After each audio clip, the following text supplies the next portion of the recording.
সবসময় তো chowmein noodles দিয়েই চাউমিনটা বানান, কেমন হয় যদি রামেন নুডলস দিয়ে চাউমিন বানাই? ঈদে ব্যাক টু ব্যাক ভারী খাবার খেতে খেতে একটু হালকা বাট স্পাইসি কিছু খেতে ইচ্ছা হচ্ছিল। That's why I choose to make chowmein. চাউমিনের জন্য ভেজেসগুলো কিন্তু নিজের ইচ্ছা মতো নিলেই হয়।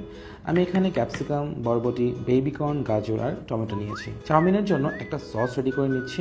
Hot tomato sauce, oyster sauce, vinegar, soya sauce সবগুলো 1 টিস্পুন পরিমাণ নিয়ে মিক্স করে নিচ্ছি। আমি এখানে মিস্টার নুডলসের কোরিয়ান কিমচি রামেনের 2টা প্যাকেট নিয়েছি। এটা যেহেতু রামেন নুডলস তাই একটু মোটা, তাই অন্যান্য নুডলসগুলোর তুলনায় সেদ্ধ হতে একটু বেশি সময় লাগবে। আর এটার ফ্লেভারটা টক ঝালের পারফেক্ট একটা কম্বিনেশন, যেটা আমার আজকের রেসিপির জন্য একটা টুইস্ট আকারে কাজ করবে। তেলের মধ্যে একটু সেসামি সিডস ভেজে, কুচি করা পেঁয়াজ ভেজে তাতে বোনলেস 200 গ্রাম চিকেন আর গার্লিক পেস্ট দিয়ে সতে করে নেই। এবার কাটেড ভেজিস আর মিস্টার নুডলসের প্যাকেট মশলা যেটা দেওয়া থাকে সেটা দিয়ে 5 মিনিট সবকিছু ভেজে নিচ্ছি। মিস্টার নুডলসের জিঙ্গলটা এতবার শুনেছি যে পুরো রান্নাটা করার সময় ব্যাকগ্রাউন্ডে এই গানটা গাচ্ছিলাম। Mr Noodles enjoy the best, Mr Noodles amazing taste. Forgot that I'm a bad singer, I know.